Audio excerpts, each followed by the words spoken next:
Hello, ladies and gentlemen. It is once again that time of the week. Well, what time of the week is it? Well, it is that time of the week where we get onto your radio airwaves. We cut through all of the corporate propaganda. We dig underneath the headlines to find what the mainstream media is not talking about. We interview and discuss issues with local and national activists who are on the front lines of all of your revolutionary resistance type activities. It is the Hoodrat Strategist radio program, only on 89.1 WIDR FM. And as always, the following thoughts, views, and opinions are not necessarily those of 89.1 FM, WIDR Kalamazoo, or Western Michigan University. So we've got a lot to talk about this week, as we always do. I wanted to give a shout out, of course, to one of our friends of the show, ProKzoo, are doing their last vigil over at the county jail tonight. And that is going to be at 8:30 p.m. And this is their effort to get the county sheriff, Sheriff Fuller, to commit to no longer holding people at the county jail for transport by ICE. And what that effectively means, if somebody is arrested, regardless of the crime, could be something very petty, they get taken in and processed, and if their immigration records pop up as somebody that ICE would target our county jail in using, kind of the errant excuse of, working with federal law. You know, what is it? The necessity to work with federal law enforcement agencies will then hold that person until ICE can transport them to one of their more permanent holding facilities, either in Calhoun, that's Battle Creek, or Kent County, which is Grand Rapids. But somebody's been watching this from the beginning, and I went to the first vigil. It seems like this is definitely having an effect.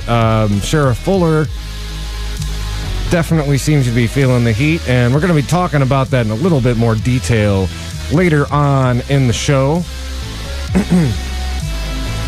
For now, I think I'll go ahead. Let's kick off with an international story, and I thought I'd start off with a little bit of, I guess it's bad news, good news, but if you've already heard this latest news coming out of Israel, I wanted to counterbalance it with some very important good news that is coming out to resist some of their more recent shenanigans.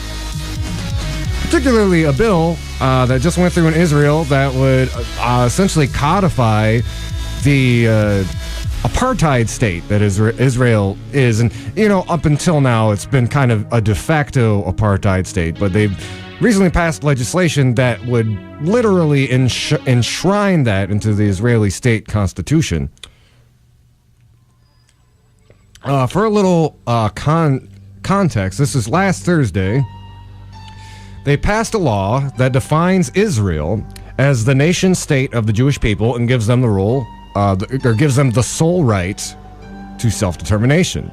The law declares Hebrew the country's only official language and encourages the building of Jewish-only settlements on occupied territory as a national value. And by the way, this national value that they're talking about, these building on these occupied settlements, the UN and many international agencies have determined that is actually a violation of international law. They are rubbing against the grain of basically the entire international body, excluding a few countries such as the United States. As it goes on to say, it's basically, if you look at this and compare it to some of the similar legislation and legal language around apartheid in South Africa, you can draw a lot of very interesting and spot on parallels. This idea of you're basically lifting up a particular class. In South Africa, it was the white Afrikaans, and here it's the Jewish state. And on the ground in Israel, they a lot of people, what some people may not understand, Israel, there are actually Arabs and Muslims who serve at a capacity in the Israeli government. Because effectively on the ground, both Jews and Arabs live in the state of Israel. Of course, it's kind of like this. It's this very, let's just call it what it is. It's this very racist push to build this kind of two-tiered caste system with Jewish Israelis at the top and Arab Israelis on the bottom. And This is not, of course, happening in a vacuum. As we've seen since this new administration rolled through, the state of Israel, and particularly Benjamin Netanyahu, has felt very emboldened by, demagogues like our own President Trump to really just be more out about the overt racism of the Israeli government. Not only do we have this, recently, as we've talked about on the show several times, just the massacre of Palestinian protesters on the day of return as they went to the wall in Gaza. Just blatantly just murdering unarmed civilians who were in the middle of the protest. And, of course, their answer to that, their own security forces' answer to that is we knew where every bullet landed.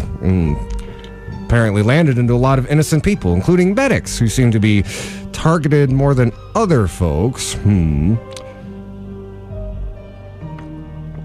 Let us also not forget, this is an administration that has... this American administration, that has gone out of their way to basically codify and solidify this particular stance that Israel is home of the Jews and only the Jews, particularly speaking about the administration's decision to move the Israeli embassy to Jerusalem, which, a big point of contention is, both the Jewish and Muslim religion and Christianity as well, find that to be very, it is one of the holiest sites in the whole of Abrahamic religion. Both religions claim Jerusalem as their home, and particularly the residents of that area. And what this does, in a totality, is, basically and this is something we say about Donald Trump and kind of the neoliberal economic push that's been going on for the last several decades. He's taking the mask off of that system and how that system works, and Israel is essentially doing the same. It's taking the mask off. It's saying, yep, we are totally in an apartheid state, and we are not even going to dance around it anymore. We're just going to, as our president once said, tell it like it is. And I wanted to source, what really perked my ears up about this issue was Democracy Now! Covered this, and there's actually a very important piece of resistance that is going on to it. And I'm actually going to read a little bit from the interview transcript, and just to give you some context, this is an interview with Youssef Munir. They're the executive director of the U.S. Campaign for Palestinian Rights. And they also interviewed Rebecca Vilkemerson, and she's the executive director of Jewish Voice for Peace. And they co-authored an op-ed in the Independent headline, "As Jews, we reject the myth that it's anti-Semitic to call Israel racist." And, this is a very important part of this particular struggle, because if you follow kind of the way Israel justifies and propagandizes what it does, its mistreatment of Palestinians, it is quick to point the finger at their critics and call them somehow anti-Semitic or anti-Jewish, which, funny irony for that, do you know what prominent American political figure recently was praising Israel for this apartheid stance and just thought it was the best idea ever. Oh, none other than our favorite white nationalist we love to hate, Richard Spencer. Yeah, a bona fide neo-Nazi approving of Israel's policy and the move of the Jewish people to create their own ethno-state. There's some weird bedfellows in this time and place, ladies and gentlemen. Oh, man.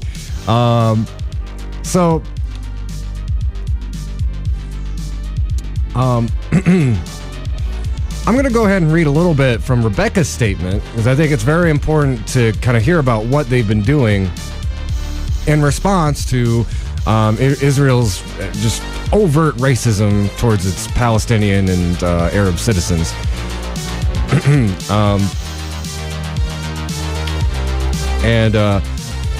She goes on to say, here in the United States, I think it's been interesting because there's been much more unanimity than there usually is against this bill. You know, everyone from J Street to the American Jewish Committee to the Reform and Conservative movements, which together represent half of American Jewry. Even some right-wing organizations like the ADL have had some limited concerns about the bill. And I think it's a reflection of the Jewish Israeli population moving right, and the American Jewish population is staying sort of liberal and progressive, and there's a split that's happening. And I think we're seeing the fruition of that, and people are just horrified by the sort of extreme right-wing agenda that I think the Netanyahu government is feeling empowered by the Trump administration to enact fully. And here's the really important part, what they've done in response to this. So she says, this is Rebecca Wilkemerson, says, we had 40 organizations from around the world, Jewish and Israeli organizations, and we felt like it was very important because there are so many efforts right now worldwide, lots of different specific strategies and tactics, but worldwide, trying to legislate definitions of anti-Semitism that sometimes include chilling language at the very minimum, and sometimes actually legislate that forms of anti-Zionism or certain critiques of Israel would be defined as anti-Semitic.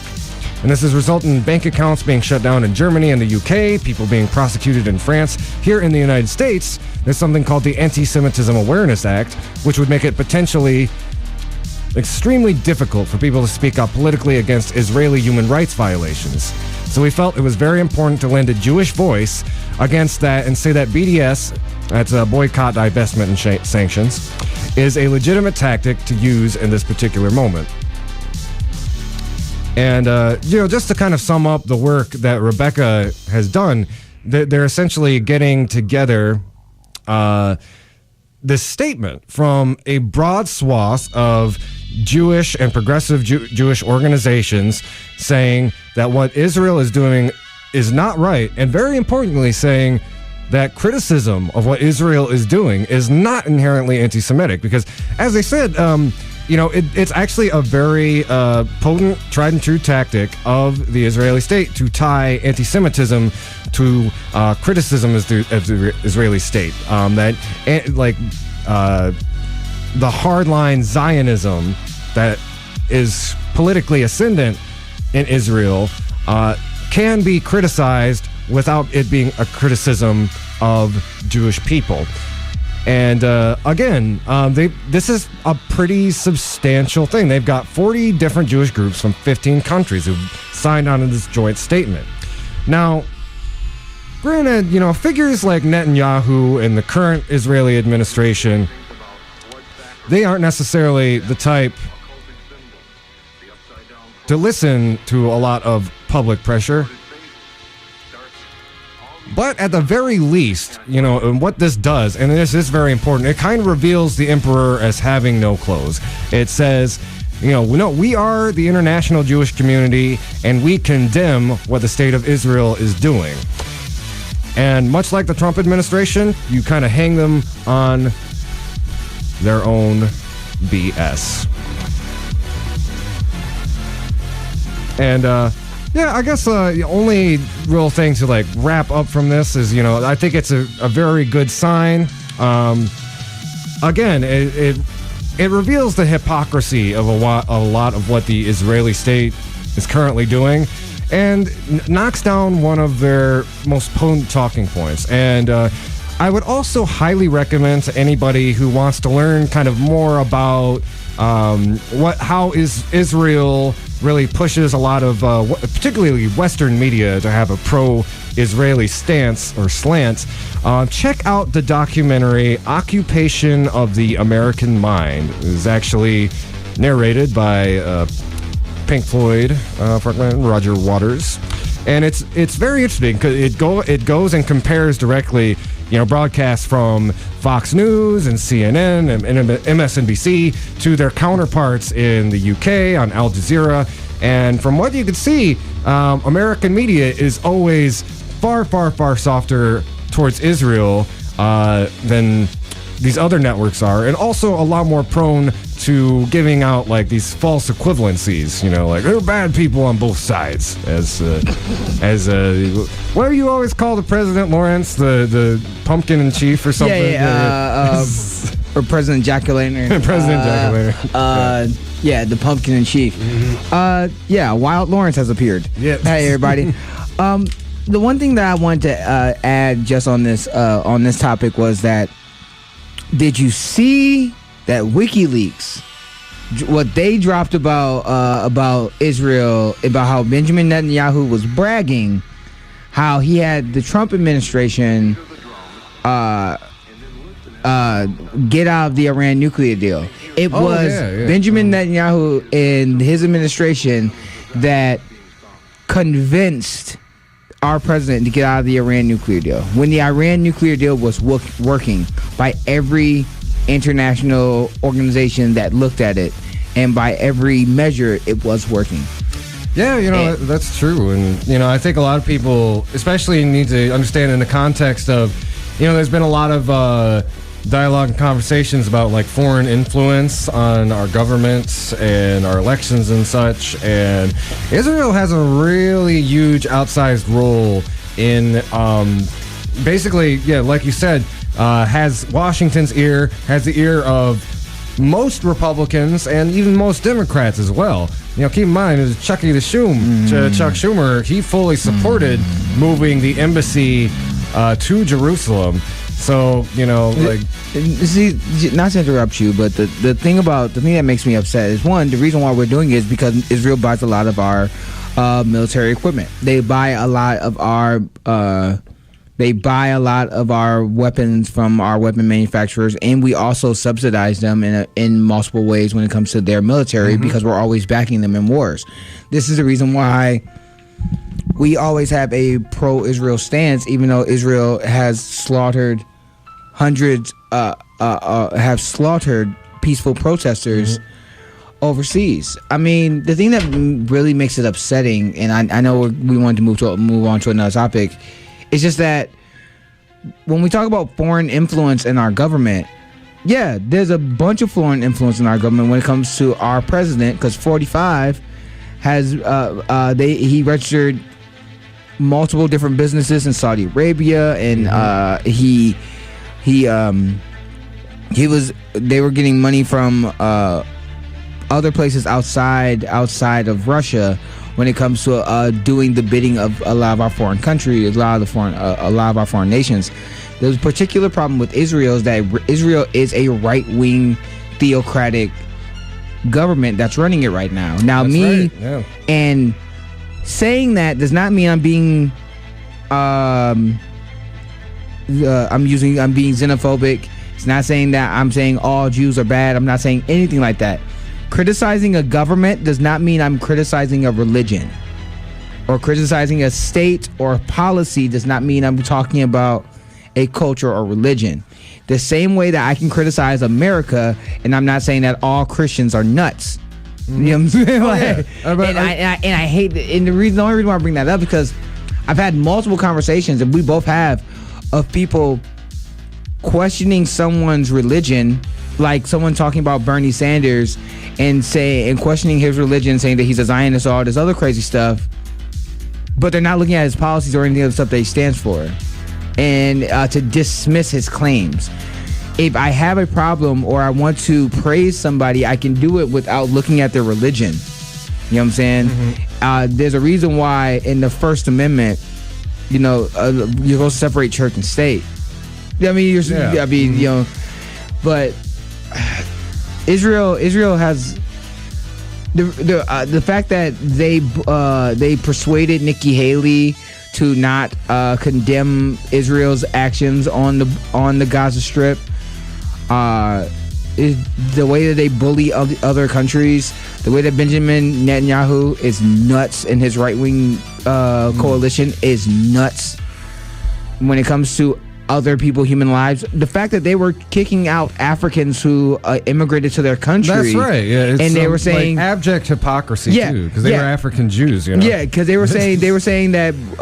But the language that they were using was the same language that the Nazis were using to talk about Jewish people, saying that these are insects that are infesting the country and they need to leave. I'm sitting here like, Israel was created as a nation state that the United Nations created to be a sanctuary for immigrants who are, for like a lot of survivors of the Holocaust. Survivors of people who were displaced from their other countries. You're literally going against what your state was created for.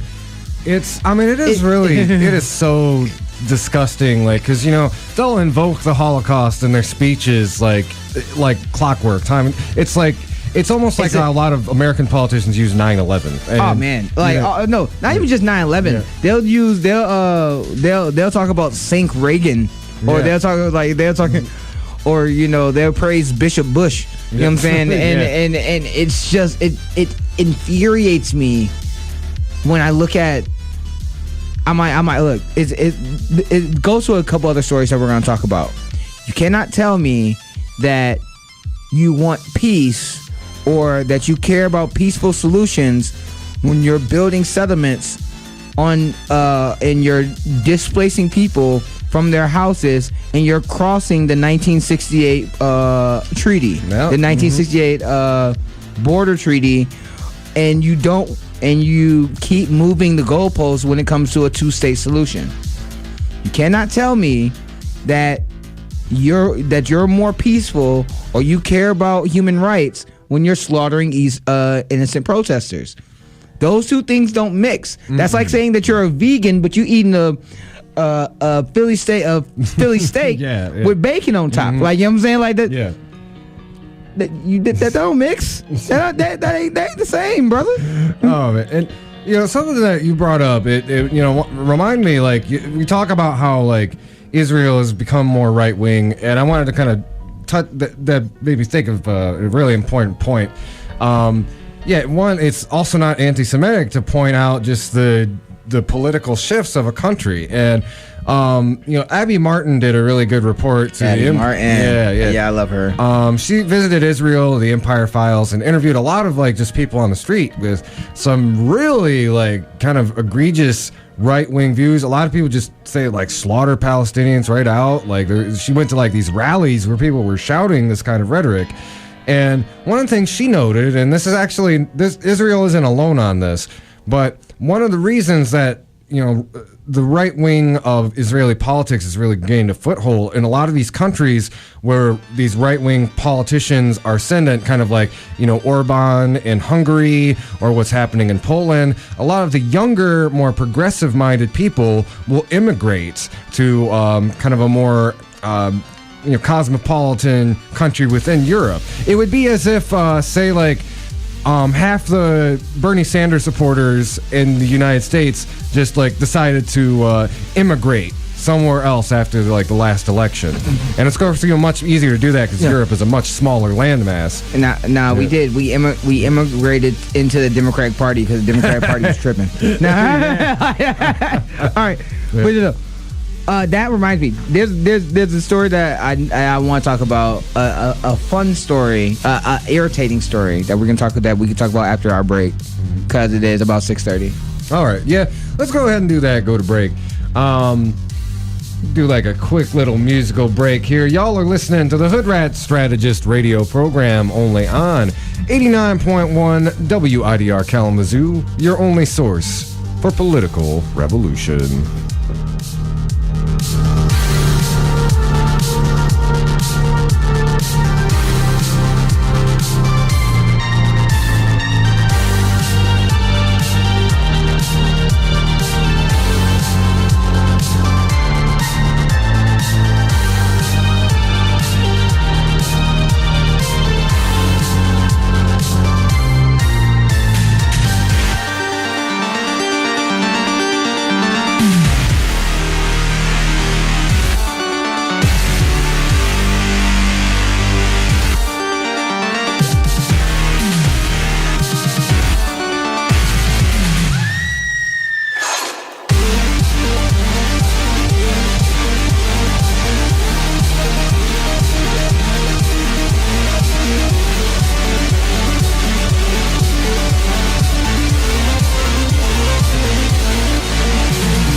right, ladies and gentlemen, we are back. This is the Hoodrat Strategist radio program, only on 89.1 WIDR Kalamazoo. So, as I said, one of our taglines is calling out the establishment media on their BS, and our BS meter went off. It's like a code orange, code red. Yeah. It was the back signal came out of nowhere. After reading some news articles, we were sitting here like, what? What is this? All right. If you don't know, we're gonna get some lighthearted media stuff. If you don't know, that CNN did an article recently, and the CNN article had the de facto list for what should be the top 10 Democrats that are running in 2020. Now, they had a lot of establishment Democrats on there. They had Eric Holder. They had Christian Gillibrand. They had Kamala Harris. They had Cory Booker. They called Kamala Harris and they called Christian Gillibrand a part of the Bernie Sanders wing of the party. That is not a joke. That is not a punchline. That is real facts. That's what they said on in their article. Now, here's the thing. If you didn't read the article, you're like, all right. If you're a progressive who's up on the news, you'll be like, all right, Bernie should be number 1, right? Nah, Bernie Sanders was number 5, and the reason they put him at number 5 is because he's an old white man. That the Democratic Party does not want to relitigate 2016. The person that they put at number 1 was Joe Biden. That is not a joke. That is not a punchline. That's real facts. Didn't you hear? Joe Biden, he found the Fountain of Youth. Apparently, it was underneath the basement of one of the houses he drone bombed. Right. Or he's no longer a old white man. He's he's Caucasian adjacent. You know what I'm saying? I am Josephine Biden. No, he is transracial. Okay, that's what it is. Okay. No. I'm sorry. But here's the thing. They had Joe Biden at number 1. They had Elizabeth Warren at number 2. I like Elizabeth Warren. That actually kind of makes sense as a number 2. No. Here's the thing. Elizabeth Warren is the either second to third most progressive person when it comes to our representatives. I would strongly put her in the top 5. Definitely in the Senate. Yes, in the Senate, she's definitely either number 2 or number 3. Mm-hmm.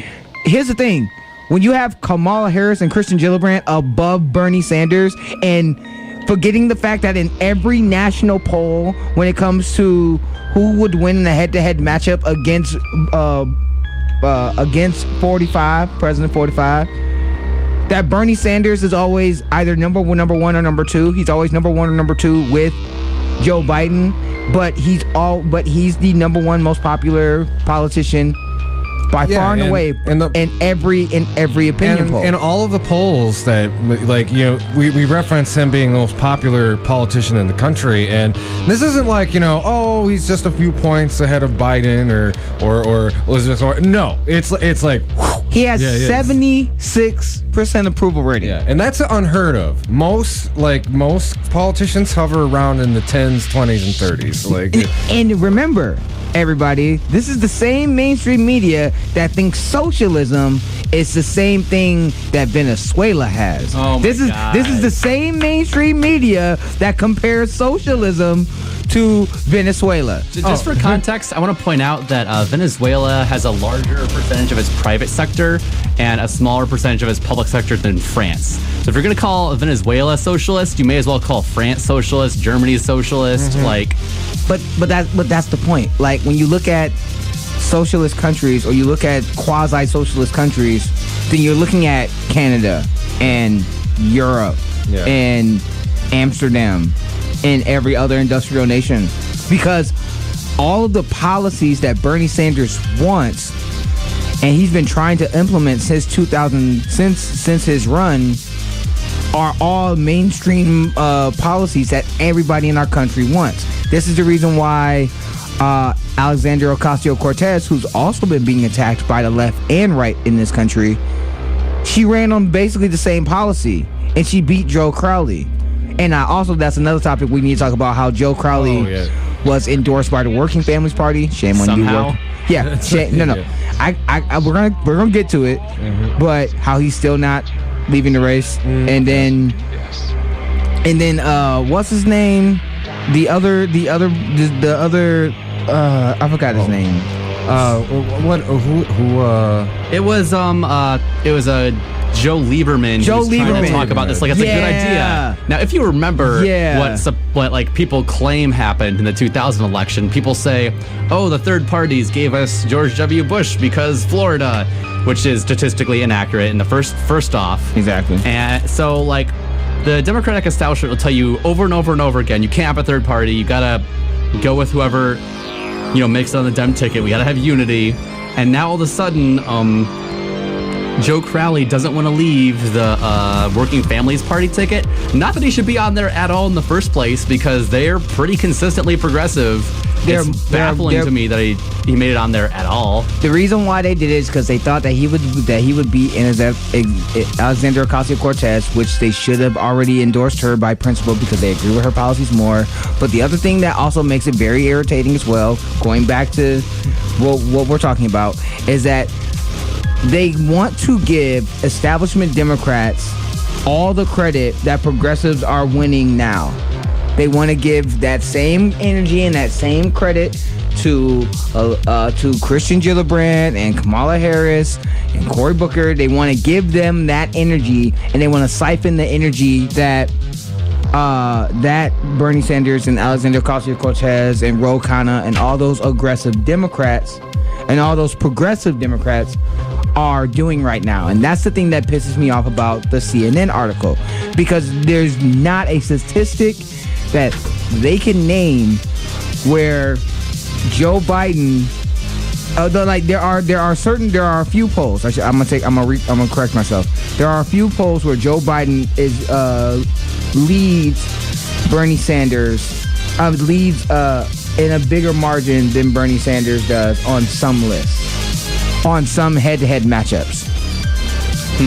But when you look at the history of the Democratic primaries, Joe Biden, every time he's ran, has been beaten out every time. If you look at 2008, if you look at 2004, he always left early because he was always getting beat down by people who were farther left than he was. It's not too different than what happened to Hillary Clinton. Like, they tried to run her earlier and people didn't like her, and surely enough, the same thing happened. What a surprise. Yeah. So it's just amazing to me when you have a CNN article. I mean, I'm not gonna say that CNN's fake news. CNN no, I'm not gonna say that. CNN has a corporatist bias. They have a corporatist bias when they care more about neutrality and they care more about their corporate donors than they actually do about the facts of the case. So that's why they will lean more towards the establishment party or the establishment people in the party. The problem that has is you're not making your case when people call you fake news. When you put Bernie Sanders at number 5 and your reasoning is that he's an old white man, and then you put Joe Biden at number 1. You're not making your case, son. I mean, I think like we've complained a lot about a lot of, and this is kind of going into the weeds on a different topic, but the importance of media that is accountable to itself is so critically important when you've got Trump literally going up, firing up his base, talking about how the media is fake and it's fake news, and what you've seen in the last year is that kind of accountability and just doing your due diligence with a lot of stories, particularly thinking about a lot of these Russia stories that end up having to be corrected later on, or they end up not being factually evident, or even just like publishing what amounts to not something you can't back up with actual hard evidence. That gives Trump fuel. It legitimizes his horrible, like, anti-journalistic rhetoric.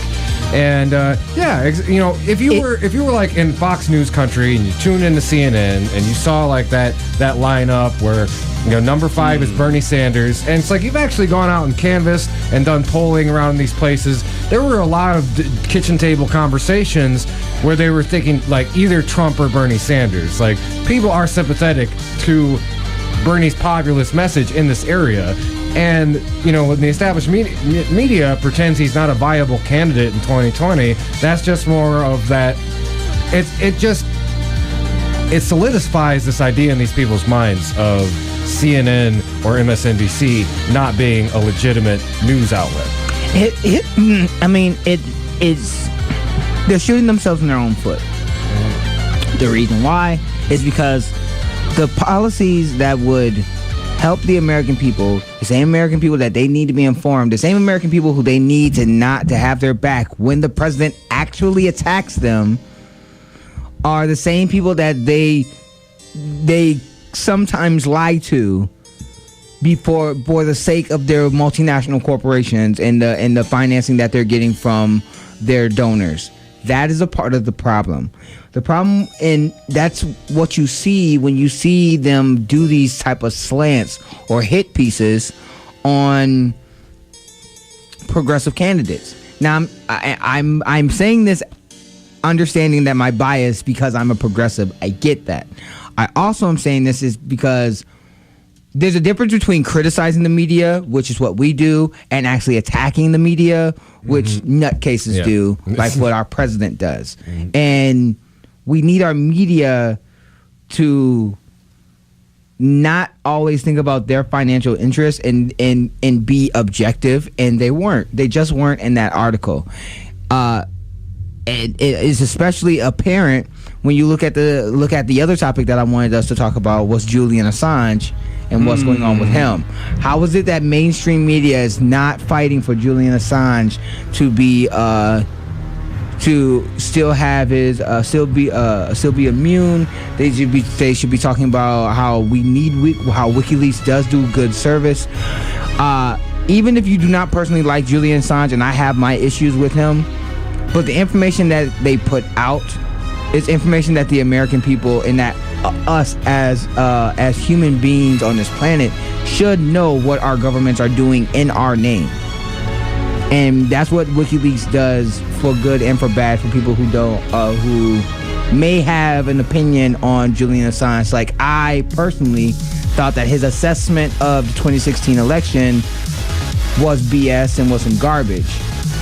But WikiLeaks did do a good service by giving us information that the American people should have had, i.e., the American people should have known, and people should have had the information that the Democratic Party was cheating.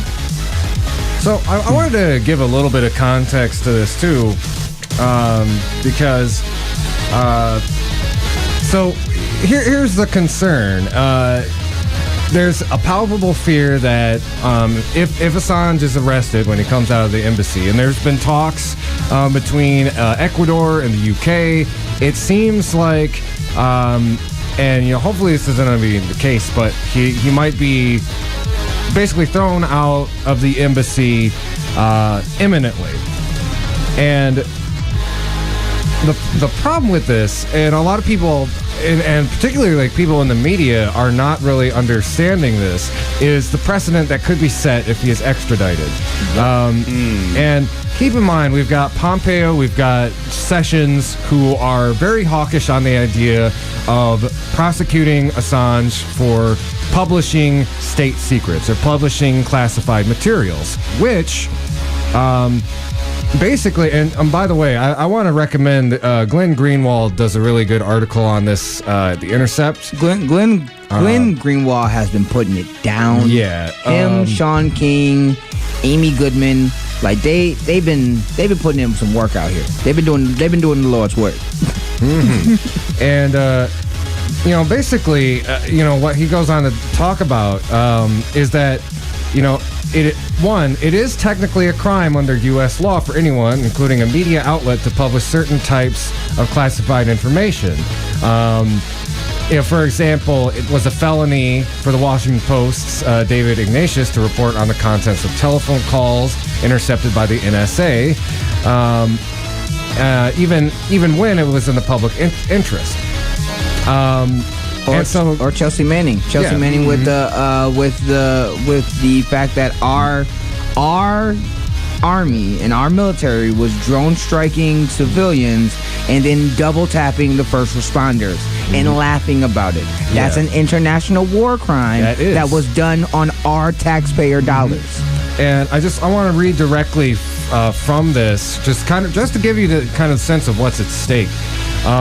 The U.S. Justice Department has never wanted to indict and prosecute anyone for the crime of publishing such material, contenting themselves instead to prosecuting the government sources who leak it. Their reluctance has been due to two reasons. First, media outlets would argue that any attempts to criminalize the mere publication of classified or stolen documents is barred by the press freedom guarantee of the First Amendment, a proposition that the Justice Department has never wanted to test. And second, no Justice Department has wanted, as part of its legacy, the creation of a precedent that allows the U.S. government to criminally prosecute journalists and media outlets for reporting classified documents. So let's just to boil this down.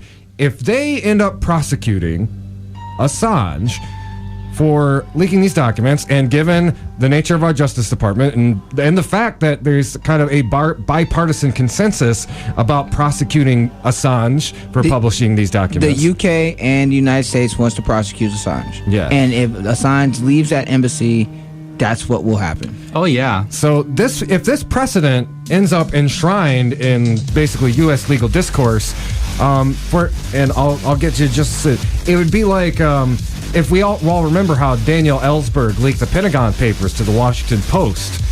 Under a precedent like this, the Washington Post could have been criminally prosecuted by the federal government. And this is a precedent that would be continued throughout the future. That is what is at stake here. That's what really is ringing off alarm bells in my head and a lot of the kind of heads of people in independent media, is that if they end up prosecuting Assange, it will make it far more difficult for any other outlet, even outlets like the New York Times and the Washington Post, to publish classified materials in the future. Go ahead, Nora. Yeah, so not to mention that this kind of targeting of Assange is illegal by not only obviously the U.S. First Amendment, the UK freedom of speech, journalism protections, as well as an inter-American court ruling as to not extradite Julian Assange. Now, this is for all the continents that we know as the Americas, including Ecuador, including the United States. So what's happening here is the extrajudicial targeting of an important journalist who, by the way, WikiLeaks has not gotten anything wrong. If you want to talk about what's real and fake news, WikiLeaks has been consistent. Now, yeah, there is, I guess, valid criticisms of him. He probably, the Hillary Clinton leaks, it was a little bit strange to me that it happened right after the primary ended. I mean, couldn't that have been a couple months earlier? And the fact that, what else? The sexual assault charges on him in, I think it was Norway or something. I'm not sure about Sweden. Okay. Yeah. I'm a little bit skeptical of that because, there's enough powerful people that want to take him down that it seems a little bit shady even after he'd been extradited, but that's... So, actually, I wanted to quote directly. This is why I brought my copy of Democracy Now! And I wanted to kind of bounce off that topic a little bit more and speak about it. And this is from their chapter, The Whistleblowers, in Democracy Now! 20 years of covering the movements. They speak a little bit about WikiLeaks and Assange. And they specifically reference the Swedish sexual assault case.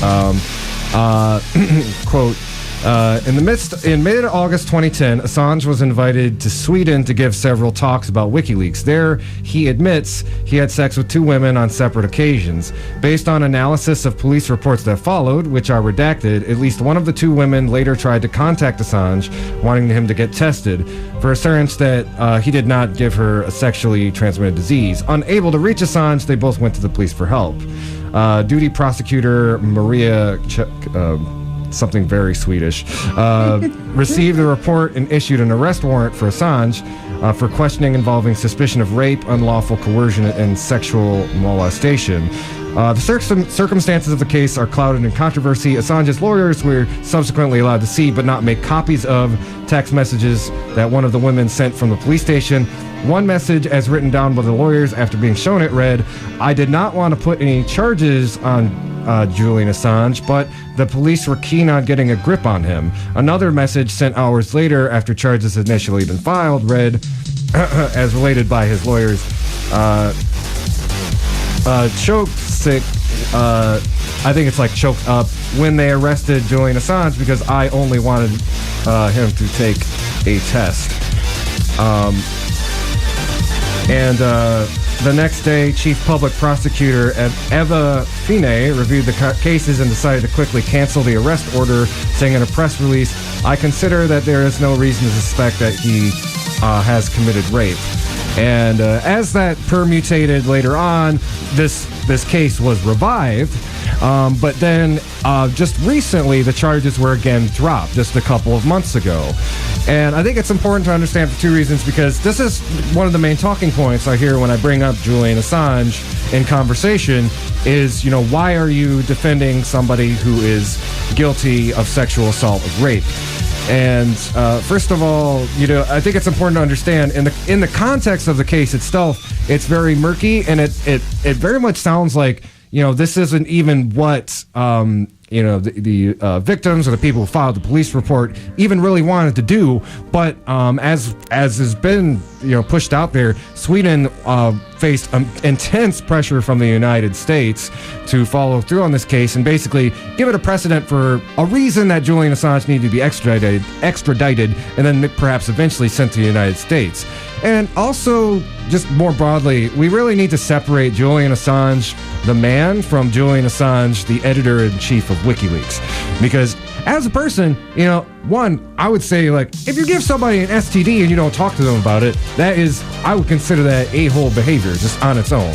And he's also been reported to just be kind of sexist and misogynistic as a person otherwise. And a lot of his takes, even about the 2016 election, were pretty foul. And, I think the criticism that WikiLeaks got for focusing so heavily on Hillary Clinton and tweeting about her constantly, that's a legit criticism. Now, we have seen that WikiLeaks actually did have some material on Trump that ended up getting leaked by a different media agency.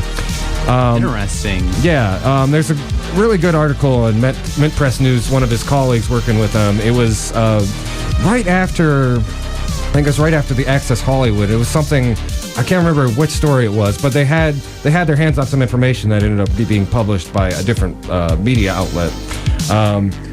But what you need to separate is the fact that, you're not necessarily trying to defend Julian Assange as a person or his personality or any of that stuff. But I'd also contend if you were locked up under house arrest for 8 years, you'd probably start getting a little weird. But yeah, go ahead, Lawrence. Here's the thing that I just want us not to forget. Okay, he has personal issues. That's cool. That's fine. If you want to criticize him for that, you can have that. That ain't even what I'm mad at. What I have a problem with is that you're locking up journalists for doing their job, and that is to tell the truth about what our government is doing or what people should be informed about. If we set the precedent that the United States government or whatever government, United States or UK government, can lock up a media organization because they are telling their dirty secrets to their own constituents, then that means if the Young Turks or the Washington Post, CNN, MSNBC, pick your favorite news outlet. Yeah, if they want to talk about the Pentagon Papers or or something else like that was to come out, our government could say, we don't like that. We're going to lock up your entire organization. That's the precedent that's being set. Yeah. And that's insane. Absolutely insane. Bottom line. So for all of my conservative friends who always says that the Second Amendment protects the First Amendment, Where are you at on this? for all my free speech warriors and you intellectual dark web people, where are you at on this? Because this is not only going to affect the left, they will come after you next. Oh yeah. And you think that they won't, you are tripping. So again, like progressives, we're already angry about it. We just need everybody else to catch up. You know, it's interesting how often these so-called free speech warriors aren't super interested in freedom of religion for Muslims or freedom of expression for trans people or freedom of speech for, whistleblowers. Like, it's really gets on my nerves about this. But interesting how you bring up that the U.S. was putting pressure on Sweden in regards to that case, because I think a big reason why Julian Assange is getting pushed out now is because right before, the U.S. was putting big pressure on Ecuador itself to kick him out of the embassy. That's yep. right. Yep. Yeah. So this is just a thing that they do. They leverage their superpower status and diplomatically strong arm countries into doing their shady bidding, and it's lousy. It sucks. Oh, the other thing that sucks, and we should talk about this before we get on our break. This is a little bit of a different topic. Can we talk about the blatant hypocrisy with our president giving farmers $20 billion? Oh, man. Like, that's the story that we were supposed to talk about, and we were supposed to talk about right before this segment ends. Yeah. So, just to switch up the topic, and we're going to switch up the tempo. I hear that conservatives always say that the government doesn't work and that the government does not do anything right. Well, when you put Republicans in office, yeah, they're right. They're right. Yeah, that's a self. After that, the government doesn't work. Yeah, and they say they're right. Fulfilling prophecy. Right. So, our president wanted to have a trade war. He had a trade war. It started to not only ruin. It's ruining his daughter's clothing line business to the point where that actually closed down. Ivanka Trump's clothing line business actually shut down. Wait, as a result of the tariffs? That's also a result. No way. That's also a result of the tariffs. That is not a joke. That is not a punchline. That is real fact. Yes. No, but it also affected the Make America Great Again clothes that he put out, because all those are made in China, of course. But it's also affecting farmers, which is a part of his constituents. So, to make up for the blunder that he did, he's giving farmers $20 billion worth of subsidies. Yeah. So, it's a fun example of, like, Republicans, they will slander socialism to no end, except when they need to use it to cover their own butts. And, it's not the first time either. I mean, look at, like, I would almost compare it to, what is it? Well, maybe not the Bush tax cuts. No, exactly. Well, socialism for the rich. I mean, No. It's exactly like the Bush tax cuts. Yeah. When Bush gave his tax cuts, and then he started giving people subsidies on their pills. Yeah. And he started subsidizing pharmaceutical drugs for the elderly. Yeah. That was one of his brands back in 2000 and 2001. And I gotta hand it to him. Like, this is actually a fairly clever move from his administration, because one of the things progressives have been saying is, like, when the Rust Belt starts feeling the negative impacts from the Trump administration, they will turn on him. And this is kind of like a Band-Aid that's going to it's basically going to buy the administration some time. So these farmers are going to be say, well, they're giving us this money, but at the same time, they wouldn't have nearly needed to give it out in the first place if we hadn't enacted these dumb tariff policies. But go ahead, Nora. It's kind of funny to me, because it sounds to me like these farmers who often you might say don't have real jobs or getting, like, welfare from the government. Like, this is how you can easily frame it, but, like, this is something that conservatives are screaming about on the regular as well. That I'm kind of surprised, a little bit surprised that Trump did this, because, like, I didn't think that he'd do much for, like, any working people, but I guess occasionally a stop clock is right, like, twice a day. I wonder how he's going to feel when he realized that the majority of people who work on those farms are immigrants. Like, the overwhelming majority of people who work on, especially in Michigan, a lot of those are undocumented immigrants. So he's subsidizing undocumented immigrants. I wonder. So the other part about this that makes me angry, because I've seen different people online talk about it, is the fact that they never ask, how is he going to pay for it? They will ask every progressive when it comes to universal health care, free college tuition, when it comes to infrastructure spending, or legalizing marijuana and taxing and regulating marijuana. How are you going to pay for it? How did he just pay for this $20 million? Where did they get this $20 million from? That's what I want to know. It's probably like, and I meet a lot of conservatives who are like, they think that the national budget works the same as like a family's budget. So it's like, you can't overspend. You're going to pass that debt on the next generation. But yeah, like this $120 billion, they're like, well, he's a businessman, so he probably figured it all out. It's amazing that this 120 billion. They are doing this 120 billion, but the problem is that we could have universal health care for 80 billion, or we could have universal free college tuition for 70 billion. This wouldn't be a cost. Again, this wouldn't be a cost in the first place if you didn't just do these tariffs for no reason. There's something I want to point out about the tariffs, particularly with Canada.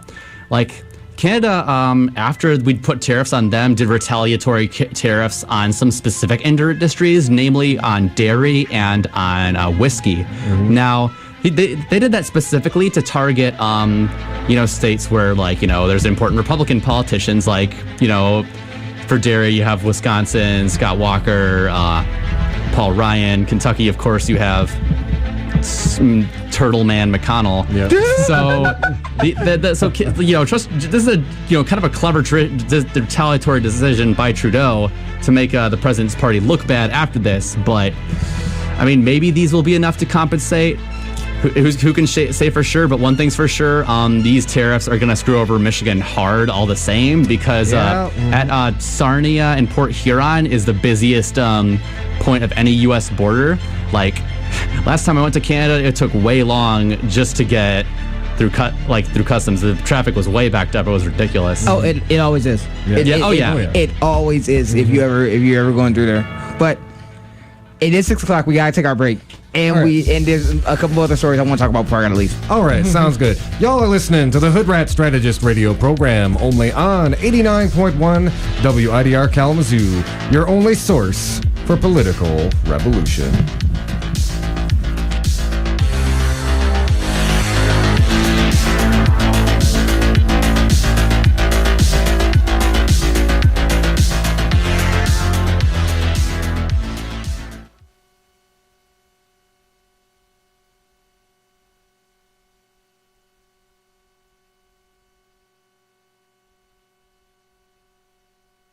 This is Maria Bamford. Oh no, I screwed it up.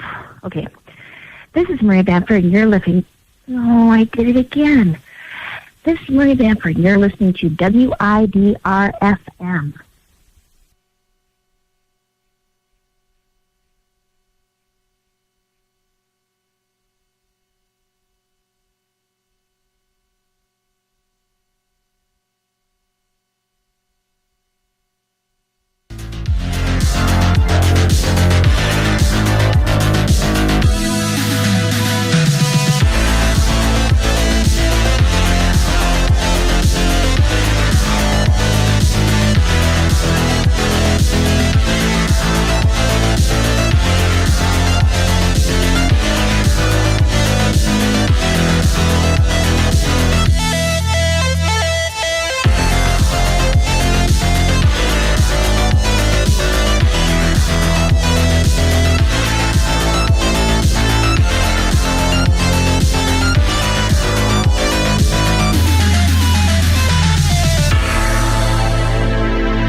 Hello, ladies and gentlemen. We are back. This is the Hoodrat Strategist radio program, only on 89.1 WIDR Kalamazoo. So, okay, so we're going to talk about, so we've got the primary coming up and probably going to be spending some time on this the next couple of weeks. Really. August 7th. August 7th, everybody. August 7th. Yep. It's important. Primaries matter, folks. Plan out when you're going to vote, because when you have an idea, if you have an idea when, that psychologically is going to make it more likely for you to vote. So be informed, be informed, get involved, man. Primaries matter. You can complain. You can only complain about the general if you voted during the primary. If you did not vote during the primary, you cannot complain about the general. No, I take that back. Yeah. You still can complain. You just don't have a valid argument because you did not vote in the primary. Let me correct myself. So, this is promising results from a recent poll. Abdul, he's been making some headway, and I think there's been a little bit of sense from, if you speak a little bit more from a point of cynicism.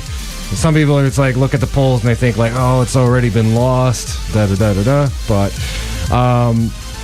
I'll read a little bit. This is from his website, and talks about a MERS poll. It shows he's gained a lot of strong support among voters of color, and also talks a little bit about how the polling itself, and this is actually why Bernie Sanders ended up performing so well, is that a lot of these surveys tend to oversample, white voters and particularly older voters. And that's kind of just a virtue of, like, this is when you're kind of phone banking these surveys, it's going to be predominantly, older folks, whiter folks who are in your public survey polls. That's because a lot of these phone bankings are done with landlines, not necessarily cell phones. Mm-hmm. So if you call a landline, chances are you're going to get somebody older, because people under 40 don't really have landlines anymore. Yeah, that says a lot. My parents still have a landline. And what's really interesting, and what I take away from this the most, is that the actual poll numbers, while he's still trailing Shri and Gretchen, it shows that it's tripled since the last public opinion poll. Wow! In April. So that speaks to some very palpable momentum, and particularly, like, Abdul. Much like, Alexandria Ocasio-Cortez, it's predominantly a door-knocking, very grassroots type of campaign, which we've seen time and time again have the ability to outperform these public polling, this kind of public polling by significant margins. Keep in mind, when Bernie won the state of Michigan, he was trailing by about 20 points. He was trailing 20 points over Hillary, as Hillary Clinton had a 20-point lead on the day of the primary. He won by 2 points. Mm-hmm. For those who are bad at math, that is a 22-point swing. Yeah. And I believe the last poll before Alexandria clinched it in New York still showed her behind Crowley, and she ended up crushing. Oh, man. She overclocked a good amount of the New York primary voter suppression too. That just I found really impressive. Yeah, that was she dropped the elbow from the sky. she hit him with the people's elbow. She was like, Do you smell what this Latina X is cooking? Oh yeah. The thing about here's the thing. I'm not gonna lie. After watching all of the debates with Gretchen, I don't know how to say her last name correctly. I'm sorry. Whitmer. Yes. Yep. I don't know how to say your last name correctly, Miss Gretchen. I'm sorry. Whitmer. Yeah. Okay, so you have Cherie, you got Gretchen, you got Abdul. Here's the thing. After listening to all of them, listening to them debate, listening to the thing, looking at their policies, honestly, to be honest, would I vote for any one of them over the Republican that's being backed by Snyder? Absolutely. Like, that's not even a question. Though even the person who I have the least faith in as the Democratic Party still wants to legalize marijuana and give the people in Michigan universal health care. No, except Gretchen. Gretchen doesn't believe in universal health care.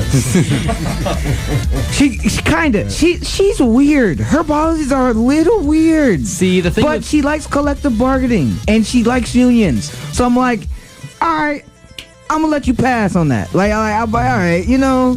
Well, you know, I think a lot of people, they want to kind of set up the governor's race as like, kind of in the terms of like, you know, like, so Abdul is like Bernie Sanders and Gretchen is Hillary Clinton. And it's like, you know, I understand where you can make those comparisons. So where would Shree be? Shree would probably be Lizzie, I think. Yeah. Warren. Lizzie That's what I call her. No, I'm not gonna lie. I would call Shree if I'm sorry. A wolf in sheep's clothing? I wasn't gonna call him that. If you need a rich millionaire that ran as presidential race. Shree is Martin O'Malley. That's he's rolling up those sleeves. Yeah, he's Shree is, and you know what? Dude, I didn't have a point. When I looked at Martin O'Malley's platform, he cared a lot about the environment. So I was like, you know what? Yeah. I can't even get mad at you about that. You know what I'm saying? But see, like that's a thing. Like even if you know, a Dem like doesn't seem like, you know, close to the center, if they're like, you know, really strong on like one or two policies, that I won't feel too uncomfortable with voting for them. Like if you compare like, you know, Gretchen Whitmer to like a Hillary Clinton, Gretchen Whitmer's voter record and her record in the Michigan State Senate is not bad at all. Like I was actually pleasantly surprised when I bothered to look into it. It's just now she's taking, you know, money from Blue Cross Blue Shield, and she just took $2 million from we don't even know who yet. I think that's probably like the biggest point you can really criticize her on, is that she's definitely in the tank with the, you know, medical insurance industry, and you know, especially Abdul's plan for universal single-payer health care in Michigan is very detailed. Michicare. It's like it's not like a buzzword. It's like you sit down, it's like a 30-page document where he goes in specific detail about how he's actually going to get that done. But the other problem with Gretchen is because of the fact that she's taking so much money from the pharmaceutical industry and also from the medical industry. Those industries are counterproductive to legalizing marijuana and regulating marijuana. So at the same time, if we were to do that, we would bring in millions, almost billions of dollars worth of revenue to the state. And the thing that I have, and that's the problem that I have with Gretchen, because I'm like, I like her policies, and I liked her fieriness during the debates when she would say, you know, we need to fix the darn roads and all that stuff. I was like, okay, that's cool buzzwords. You've been in the Senate for 14 years and the roads still ain't fixed, and Detroit still ain't got clean drinking water. Come on, son. I think every governor since I've been alive has promised to fix the roads. And I'm like, but I'm like, come on, son. You've been there for 14 years, bro. And Flint ain't got clean drinking water, and Detroit schools got black mold in them. Yeah. You've been there for 14 years, baby girl. What you been doing? But I mean, you bring up her like connections with big pharma in relation to you know, legal and medical marijuana. Don't forget, we still have that as a ballot initiative on November. Oh yeah, absolutely. That's gonna be like, it's gonna be like, I think even constitutional. It's set up in a way that'll be very difficult for the state government to mess with once it's passed. Now, interestingly enough, go ahead. So, go ahead. All right, so I like for my job, I have to drive around like Trump country a lot because it's you know, they have a lot of clinics in the rural areas, the place I work for, and the most signs you see for anyone for governor, this is including in like, you know, in Kalamazoo and parts of Grand Rapids, is Callie. He's the current lieutenant governor. Basically, he's Snyder 2.0, and he's running in the primary against Bill Schuette, which we've talked about him before, and how crazy corrupt he is, and how he's like, you know, been caught on camera sitting next to Steve Bannon at a dinner. And you have Patrick Kolbeck, who's running more openly as a fascist. Yeah. So literally, if we have another Republican governor, our best case scenario is Snyder 2.0. So let that sink in. There's also a doctor running who I actually have a lot of respect for, just because, like, I looked at him, Dr. Jim. Hold on. See, this is why he's probably not going to win, because I just saw him randomly on some ad one day. I looked into him. But I met Evan Space at an MI Legalize event. Yeah. And he's running on the Republican ticket, but his like platform's like still pretty solidly progressive. Oh, I mean, I'd say more libertarian. Libertarian. Jim Hines, Dr. Jim Hines. He's neither of them are going to to make it though. Realistically. Yeah. But yeah, I'd say and it's funny because my dad was asking me I'm going to vote in the Republican primary. Who should I vote for? Because he knows I know so much about politics. I'm like, don't. Why? No, don't vote for any of them. No, don't. I was like, I guess Callie or vote for this doctor guy, and then I'd say tell him space. I would tell. No, here's the thing. I'd be like, Dad. If I was talking to your dad, I'd be like, you do know that you would be voting against your own interest, right? You do know that you'll be voting for them to take away your Medicare, your Medicaid, your Social Security, and your pension, because that's what they want to do. Yeah, I got him to vote for Bernie, so I think if I push him a little bit, I might be able to get him to vote for Abdul. Okay, so I mean, we talked about the governor's race. Obviously, I mean, oh, that's your phone. I think the one thing that I do want to say is, I feel more comfortable with the governor's race of who I will vote for on the Democratic side than I do the congressional 6 race. Yeah. Because okay, we got to talk about it because again, it matters. Mm-hmm. I like Matt and David. Rich is cool. George is okay. And that's pretty much how I would rank that. I want Matt. I want either Matt or David to win. My problem is that I have a couple problems. One, Matt and George and Rich at the Black Arts Festival, they did not stay. Nor did they have a table. David did, and he went and talked around with people. I understand that the Rip Fest was also going on, and you have to hit multiple events and stuff like that. My problem that I'm having is that if you're going to represent the 6th district, which also includes Mid Harbor too, and some other places as well, where are your town halls in the city? Where are your Q&As? You have to. It can't just be us who are political junkies who know these people, who have met these people, and be like, all right, I vouch for you. It's like, I need you to speak to the people, because if you're only putting out yard signs in people's yards, but you're not talking about how you want to help them, then we have a problem. And can I bounce off that just to say, somebody who I've been entrenched in the 6th district race for a while.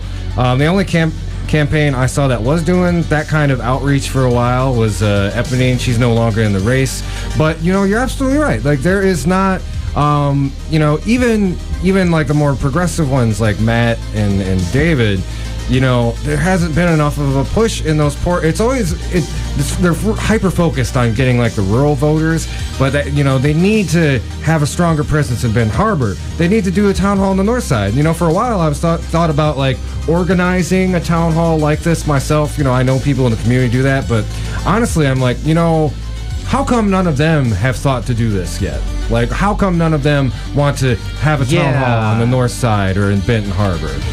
See, one thing I will say, again, driving around for my work, seeing signs everywhere. There's slightly more Benak signs I've been seeing in Benton Harbor than. I will say he's been doing a little bit more recently, and that's good. Yeah. He actually just in Benton Harbor he just beats out Rich Eichholz of all people. You'd be surprised how many signs he has around. Rich has a lot of signs on the north side of Kalamazoo, and I'm sitting here dog. I like Rich. I think he's okay. I think Rich is okay, but bruh. When we talk to him on the show, and when we talk to George on the show, I'm just sitting there there's some things we need to speak about. Yeah. See, we talked earlier about how you can have a more centrist candidate with 2 really important issues that really get me. I like Rich because he actually had a really good answer for solutions to trans healthcare, even if it's even if he's not for single payer, and he's really hitting hard on green energy. George, I might if George somehow makes it, which thankfully I'm not seeing a lot of his signs around. It's kind of a 3-way tie between everyone else based on what I've seen of Southwest Michigan. But if George somehow makes it, I'll seriously consider a write-in or a third party or something, because I got to draw the line at former Republican lobbyists. Yeah. That's not okay. If you hear, and this is going to open up to a longer discussion about local progressive groups, but that also has to talk. We also got to talk about Cherie, because Cherie gave money. We talked about it, how he gave money to Republican politicians because he wanted to have a conversation with them, and I'm like, bro, that is literally pay to play. Yeah. I'm like, you're talking about having influence because you have a lot of money, forgetting the fact that overwhelming majority of Americans don't do that. We can't do that because we don't have money to burn like that. Yeah. But yeah, kind of like I wanted to open up and talk a little bit about how, so, you know, George also has a lot of support from, you know, some community organizers in Northside and Benton Harbor, because he's given a lot of money to community organizations in those areas. And honestly, like, I don't think the other candidates have really done enough to prove their case that, like, you know, just handing out money, that's not going to do anything to really fight systemic problems, especially when you're turning around and also giving money to the people who are creating those systemic problems in the first place. You know?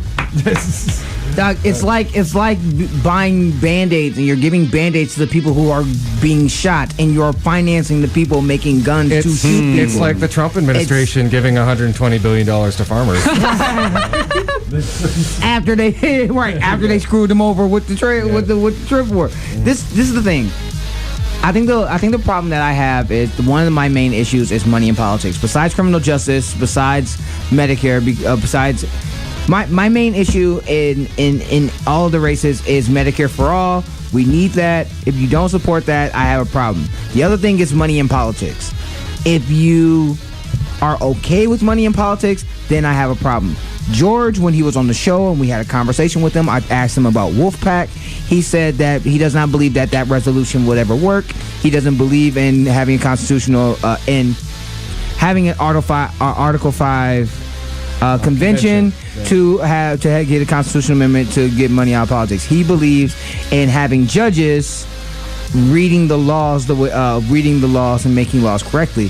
So his idea for getting money out of politics is having the Supreme Court repeal Citizens United. Which, by the way, is impossible for a congressperson to have real influence on. My problem here is that you're waiting 10, 20, 30 years to have a majority Democrat court so that they can get money out of politics. Well, you know, that's my problem. It's interesting you say that, because, like, you know, something Epi brought up is, like, yeah, at town halls and stuff, he will give, like, these... It's like he's throwing popcorn at the audience instead of giving real policy prescriptions. Somebody asked about education. The other three candidates had really solid, actionable answers. He led off with, well, first of all, we need to fire Betsy DeVos. And it's like, if you are a congressperson from the 6th District in Michigan, you have absolutely no power to do that. Like, there is no way you could get Betsy DeVos fired. You're just throwing red meat to the crowd, man. You know? I mean, it's true. Yeah.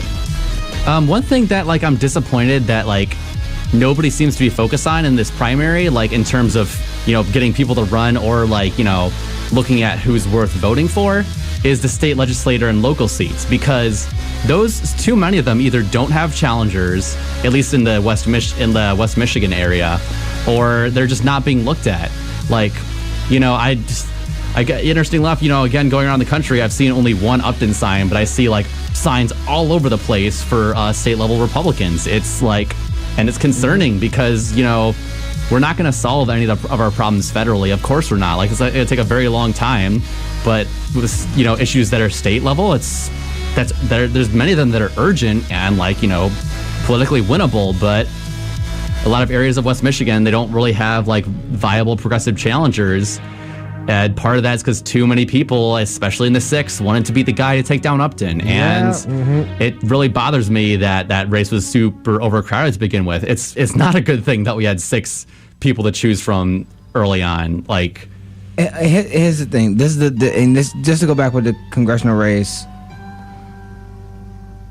The fact that the fact that we do have candidates that actually have good policies on some issues is what gives me hope. There are some things that are non-negotiable that we have. Like, I know that they say that we shouldn't have a purity test. For me, and this is just for me, I'm clear, I'm not saying for anybody else on the show. If you're not supporting if you're not supporting single payer or Medicare for all, I can't vote for you. I cannot vote for you when the number one issue in America, the number one issue in America besides getting money out of politics, and the number one thing, that reason why people go bankrupt is medical bankruptcies, and the fact that half the country, overwhelming majority of the country cannot deal with a $400 emergency, and a lot of those emergencies comes from medical bills and medical expenses. Bruh, I cannot. I can't. From a person who has asthma, we just spent $320 on my asthma medication 2 days ago. And so it's like, nah, son, I can't do it. Just for reference, the two candidates who've come out for it, David Bannock, has probably been most full-throated about single payer. Matt Longjohn, he's kind of hemmed and hawed. When we actually had him on the show to talk about it, what he said was, if it were in front of me, I would vote for it. And then he went on essentially critique the bill from the left, which I respect that a lot. He's like, there's ways this bill could be better, talking about including trans healthcare and also preventative care. And he said there wasn't enough really in there about mental health. So, but again, if you're arguing something can be better from the left, I have no problem with it. Like for example, I had a conversation with David, and I argued about, and we had a conversation about universal basic income. I was arguing for it from the left, and he was like, he would definitely look into it, but at the same time, he doesn't want to.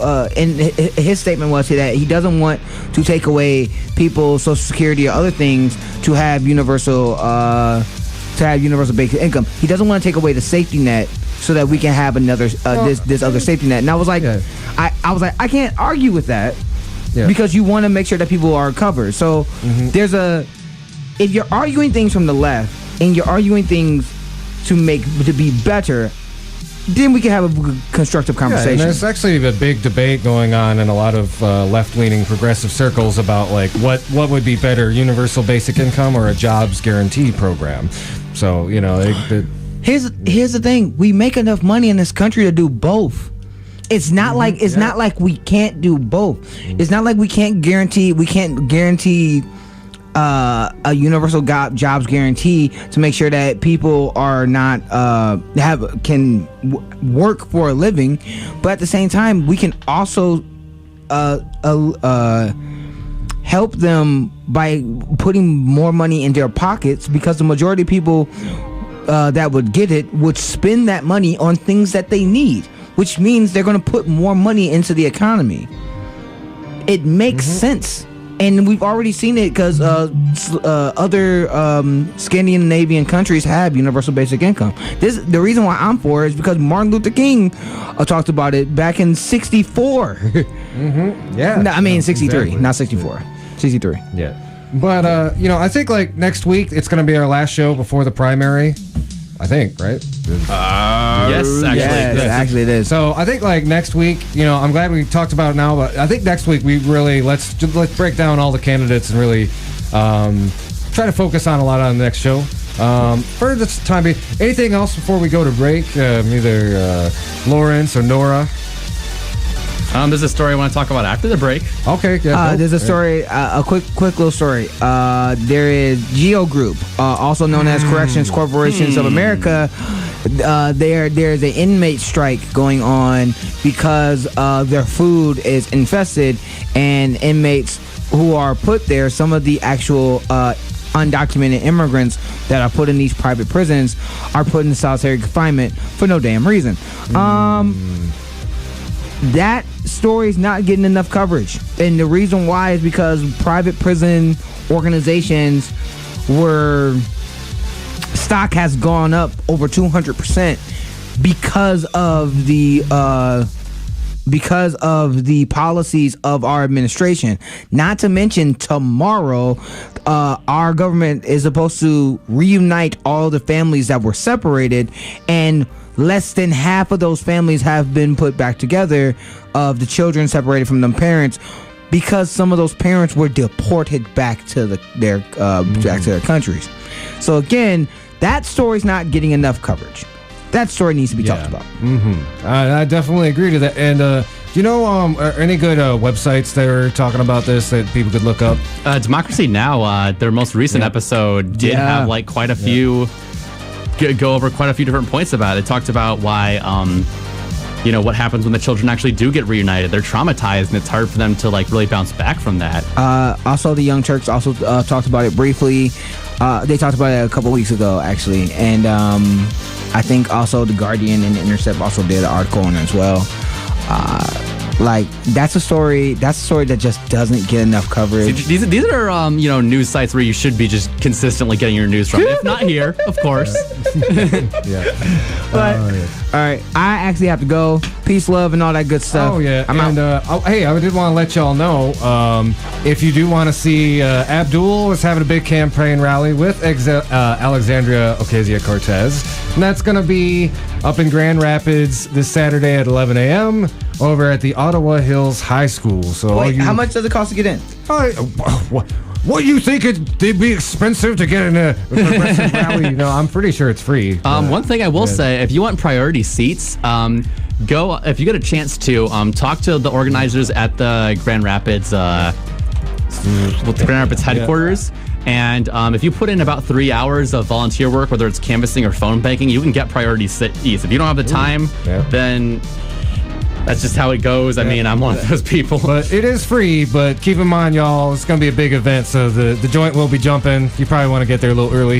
Yeah. Bruh, it's just like when Kevin Hart was just at Van Andel. You want to get there early. Them tickets will be, them seats will be filling up pretty soon. You got Miss Cortez. You got Miss Cortez coming to Michigan. Miss Cortez. Here's the thing. Here's my question. Yeah. Because David Benak is a Justice Democrat, is Miss Cortez going to be coming to Kalamazoo? No, she's going she's going there. She's going to Flint. I think she's also going to Detroit. Yes. Right? So yeah, but she acknowledged that West Michigan exists. No. But the fact that she's going to she hit Grand Rapids, Flint, and then she's going Grand Rapids, Lansing, then Flint. It's She's doing. Okay. That's right. Yeah. So she's crisscrossing the state more than Hillary Clinton did during the general election. I am so mad. I am so mad. All right. Bernie campaigned more for her in Michigan than she did. But, right. Yeah. All right. Okay, let's take a little break. We come back. We've got some more stories to hit at you before we go. This is the Hoodrat Strategist radio program, only on 89.1 WIDR Kalamazoo, your only source for political revolution.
symbol, the upside-down cross, possession, distorted faith, darkness.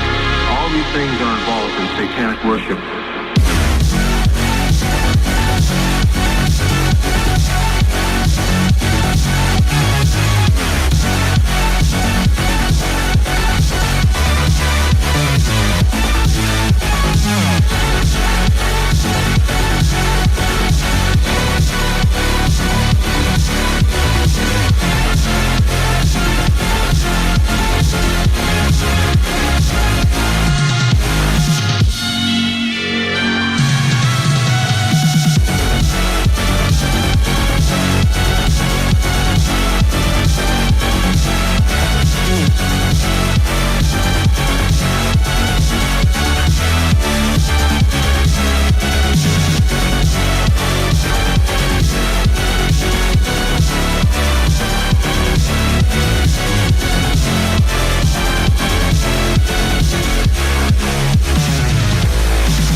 All right, ladies and gentlemen, we are back. This is the Hoodrat Strategist radio program, only on 89.1 WIDR Kalamazoo. Now, Nora, I know you wanted to lead off. You've got some international BS to call out. Is that correct? Yes, that is correct. So, recently, y'all might have already heard that the, LGBT rights around the world have been, slowly getting better. Same-sex marriage is getting legal in more and more countries, and most significantly, it became legal across the European Union, where only a few of them, the member states in the East, didn't have same-sex marriage before then. But it turns out some powerful forces are trying to play off against that. So you know how superpowers or close to superpower countries will meddle with other nations to their bidding in order to advance their own geopolitical means. Indeed. Like who? We were just talking about what the U.S. was doing with Ecuador and the U.K. to get Assange. Oh, yeah. Don't forget, we do it a lot. China does it a lot, but we're going to talk about Russia, but not what the mainstream media would usually say about Russia. So what they're trying to do is they've actually started putting money to this organization in the U.S. called the National Prayer Breakfast. Now, it's this sort of, vague, a little bit shady organization that doesn't get a lot of transparency on where it gets its funding. But one thing it has been doing is spreading anti-LGBT propaganda worldwide. I think perhaps the most significant example of their success is getting these really draconian laws passed in Uganda that, essentially get queer people killed. So what since the National Prayer Breakfast got a bunch of, Russian oligarch money, they're going to use this now to focus very heavily on Eastern Europe.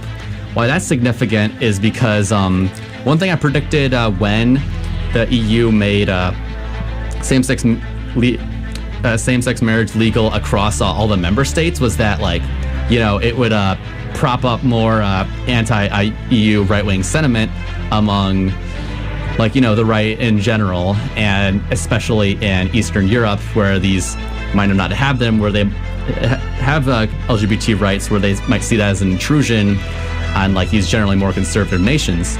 So by spreading this propaganda, of course, consistently at the expense of, LGBT people worldwide, Russia's using this to undermine the EU and NATO in this neo-Cold War that we've allowed to happen with Russia. And it's, strangely enough, we have a few Republican politicians involved. You don't often have to pay Republicans to be homophobic. No, but not usually. I guess they played for their plane tickets to Poland or whatever. So that includes 2 Michigan representatives. I'm blanking on which one, but I can get back to you on that. It's 2 Michigan congressmen. Is it? It's in the article, right? Yeah, it was in the article. Yeah. It was a video. Anyways, so, there's a lot of hysteria over, the Putin hacked us, we're under control by Russians. No, there's Russian influence is way stronger in a lot of other regions. Really, they've been focusing more on Eastern Europe and perhaps Western Europe.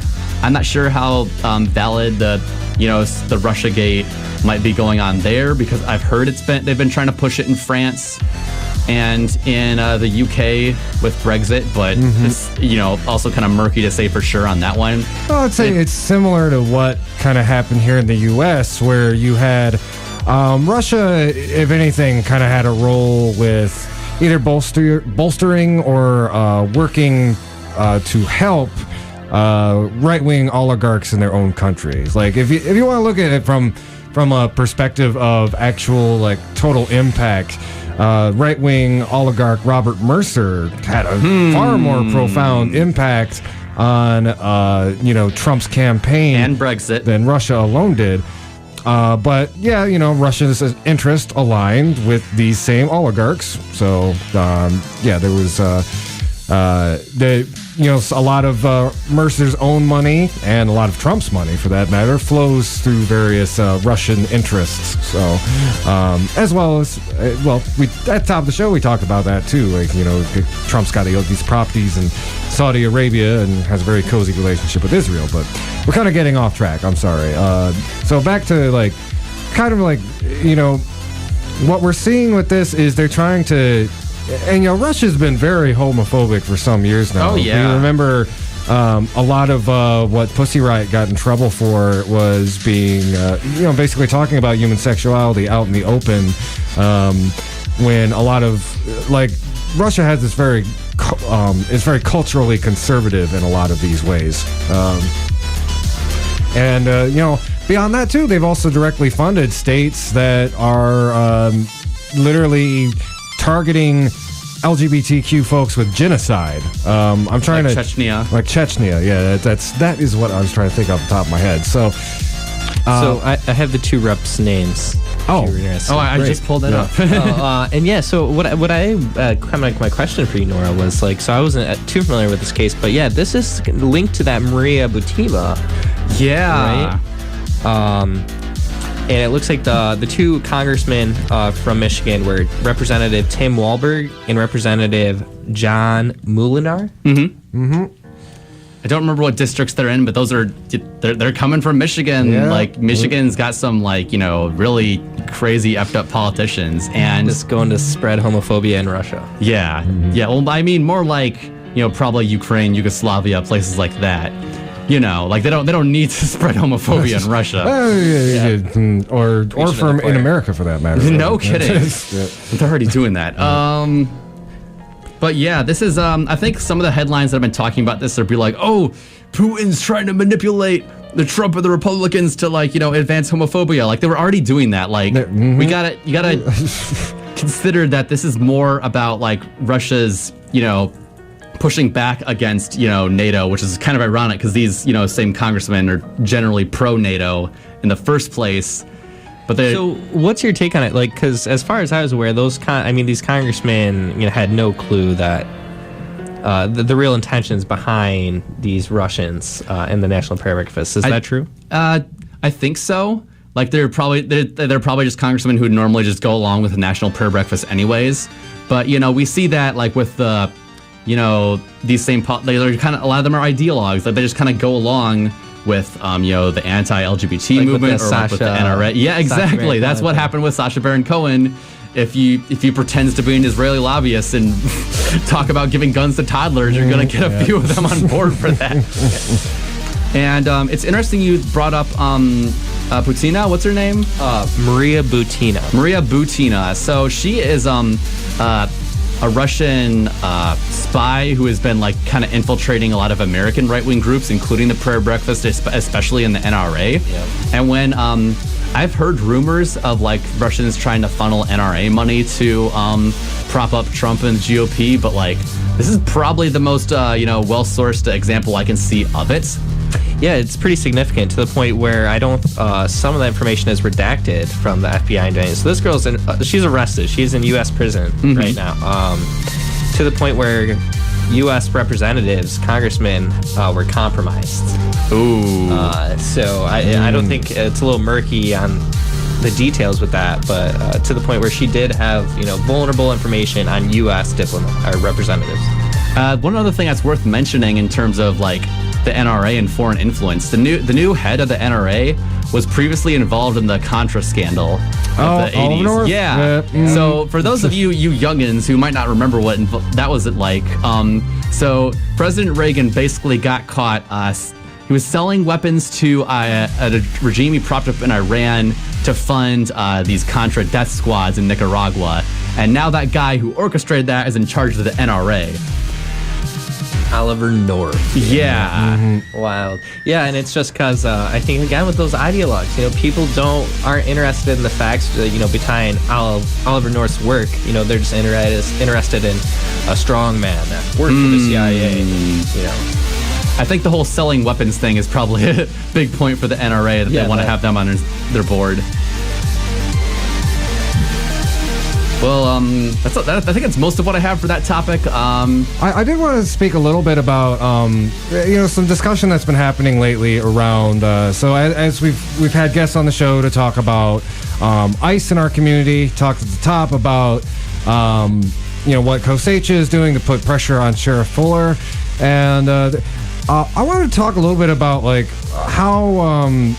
Should local progressive groups be more outspoken about standing behind progressive policies like this? And I'm going to speak towards specifically some folks. There's a meme going around about ProKzoo talking about kind of the dangers of neutrality bias, and this kind of related. And I mean, honestly, we could have a much longer discussion about this, but. A colleague of mine who organizes with Southwest Michigan DSA has basically kind of called out ProKzoo, saying like you can't say you're going to give tacit support to say like Rich Eichels or George Franklin, who have said unequivocally we do not support abolishing ICE. And in their own messaging, they even say they had a recent canvassing training where they said to support whoever wins the Democratic nomination. Now, the fact of the matter is they're not making public statements about these elected officials. And I think their own logic, they talk about how like, well, it's not our place to, pick out one candidate or another. But one should also say, if you're a progressive organization, especially one with as much reach as ProKzoo, yes, I think you have a certain responsibility to point out when certain candidates are not being ostensibly progressive. When they are, especially somebody like George, who, I don't know if you've seen some of his ads lately, but he talks about being a progressive politician. And, at least with Rich, like, he was very honest on our show. I am a moderate Democrat. He says that. He's not trying to lie about who he is. But, with that thinking, like, what do y'all think about, like, we've criticized ProKzoo before about, not necessarily taking a stance and perhaps being more centrist, but, I think I would agree. I think they have a role in the community. If they are going to they are going to have the mantle progressive in their name, they need to call people out exactly when they are not living up to those. Like, it's interesting to see when they'll like. They play a lot of lip service to intersectionality and identity politics, but they'll really be all of a sudden when they're like an establishment Democrat, like does something that's explicitly racist, like when Debbie Stabenow didn't voted to like screw over the Dreamers, they'll like you can get on the destruction boards and they will defend them to the T. It's it's a crazy disconnect they have in their brain. Like you can't claim you care about these intersectional issues, then like prop up a millionaire white lady for screwing over people of color and immigrants. Yeah. This not only that, ProKzoo has had a history of taking other activists' work and kind of just sticking their name on it, not showing up when they were really needed. They could have stopped the Foundation for Excellence if they really put their weight behind it, but they didn't. But no, seriously, thanks for sharing that article about what we did on your page, though. That was really great. No, you know, and I think, yeah, again, we could. There's a much longer discussion we could go into with ProKzoo, but I wanted to tie it into, you know, kind of something you said about like not like speaking towards certain values and not really standing up for them. And Dakota, I kind of want to bring you into this too, because I want to reference something that recently happened at the Kalamazoo County Democratic Party meeting. And just to be transparent about it, so me and Nora were heavily involved in like the Dem Enter movement right after the election. And, here's my criticism about the KCDP and maybe like the 6th District Democratic Party here as a whole. And it's that for most of the time, they are right on their positions and issues. Like you talk to anybody, they're like, we should have single payer health care. We should have a $15 minimum wage. It's why we've always put forward people like Paul Clements as somebody to run on those progressive values. But when the rubber really hits the road, and there are people, and basically there's this inability or lack of desire to really butt heads with anybody in the Democratic Party and calling out other officials. I remember one time I was at one of the KCDP meetings and I talked about we should put pressure on Debbie Stabenow for voting to and Gary Peters for increasing the military budget. And I talked to a few no people after that, but other than that, it was a very, like, silence befell the room. And more recently, I'd love if you spoke to this more specifically, Dakota. One of our colleagues, Eponine Garrett, put forth a resolution to essentially put pressure on Sheriff Fuller to stop doing ICE holds, and it got tabled for the meeting next month. And just offering a criticism on that, part of it is like urgency. These are people who, we need this passed as soon as possible to put pressure on Sheriff Fuller, and particularly like 1 month from now, he might have already stopped doing ICE holds, or, there'll be pressure needed that should have really been there earlier. But, you were actually there at the meeting. I was wondering, like, what is your take on it, Dakota? I know you also organize here at the university with the Young Democrats, so... So just for transparency purposes, I am a member of the Kalamazoo County Democratic Party. They have monthly meetings every third Thursday. Try to show up every month. And I think probably off the bat, what you're speaking, a lot of the frustration going on right now is probably due to the urgency you're speaking about. Like you said, the Kalamazoo County Democratic Party stands for strong progressive values, $15 minimum wage, single payer healthcare, tuition-free education in public universities, those kinds of things. I think people throw expectations on organizations and the way they imagine those organizations work. Like I said, the KCDP meets once a month. And who's at those meetings? I think people have pictures of these meetings being a dark room with all these Democratic leaders. To be honest, it's a dark corner at Theo and Stacy's. Right. It's that old breakfast joint on Porter's Road, Theo and Stacy's. Who shows up is, the seniors you see down the road, your grandparents. These are people, and I can tell you who isn't showing up. For the most part, when I go, I'm probably one of 5 people under the age of 25. And there's reasons for these, and I'm not trying to guess or speculate at any of those, but it's generally an older, whiter crowd, and these are people with strong values, but a lot of times they're not going to have that sense of urgency for an issue that maybe someone in Kosacha does, who understands how those people are affected, and they've been jaded themselves personally. So, for example, what happened at this meeting, before I go on this rant, Eponine Girard was there. She brought up, that the KCDP should, support should stand against ICE holds, and that they should encourage Sheriff Fuller to start that process. That's what Eponine's resolution was, to have Sheriff Fuller start a process to stop the ICE holds. And so the folks there agreed with it, but they weren't afraid. So what ended up happening, they say the next KCDP meeting, that resolution is going to be heard. So Sheriff Fuller's developing his plan now, and at the next meeting, there'll be a vote on that. But those people, what makes people upset is people, like Eponine, and there's a couple, someone from Cosecha there, myself, we wanted a response right then and there, and we felt that urgency. But a lot of folks, aren't in that position. They show up once a month. They haven't been affected by those things, so they don't have that sense of urgency. And I think there's a disconnect between thinking those people have bad intentions and just not understanding where those people are coming from, and even who shows up at these meetings. No, that's very true. And honestly, I did pushback, got a little heated on it, and I've been to those meetings too, and I know exactly what you're talking about. I would say. It's kind of tricky for me, but if you're passionate about this stuff, like go check out a meeting. It's the character of whatever political party that you affiliate with. It is who actually shows up, and I think it's like you said. If there had been maybe like more young Democrats there, it might have gone a different way, and.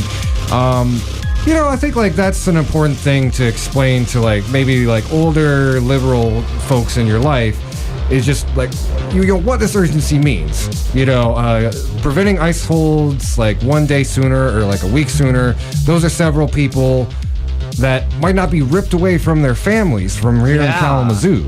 I think you're right. There is a bit of a disconnect there, and I think important takeaways for me. It's like have those conversations with people in your life to explain that urgency, and if you have the time, show up down there and try to make some changes. I've kind of gone further to the left, and I'm a Socialist Party member now, but I don't poo-poo the idea of trying to bring more fresh blood or more leftist ideas into a space like that. I think that can still be helpful, and that can still bring about good change. I at one point actually did run for vice chair of the KCDP. I came close, but not quite. I got to throw a vote for you. Thank you.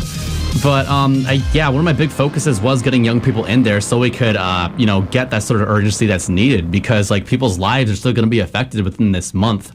And I think that the demographics of who actually shows up to these meetings has more to do with the location of the meetings than people might realize.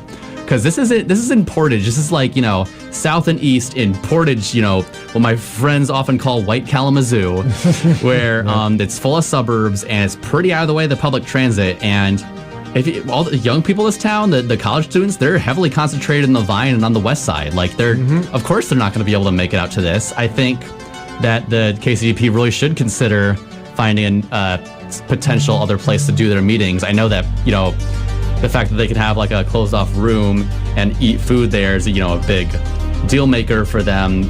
Going to Theo and Stacy's in the first place, but. It's not super accessible for a lot of people. Yeah, I think that sounds really fair, and I think you could probably translate that into a lot of things in politics right now. Young people, we do things differently, whether it's campaign websites, whether it's, the canvassing that candidates are doing, the way Ocasio-Cortez structured her campaign. Things are changing, maybe we're not always looking to have that dinner and, sit down with a meal and, maybe we're looking for something different. And I think those are things we should probably be thinking about in every aspect. Yeah. All right. Well, I'm going to say we're actually going a little bit over. So any final thoughts before we wrap up the show? Vote on August 7th and figure out when you're doing it. Vote on August 7th. Make a plan. Yeah. How are you going to get there? Yep. Who's going with you? Bring a friend. And I'm not going to tell you who to vote for, but Shri abuses animals and George is a Republican. Yeah. So. All right. Y'all have a great day. This has been the Hoodrat Strategist radio program, only on 89.1 WIDR Kalamazoo. And until next week, keep on fighting for that revolution solution.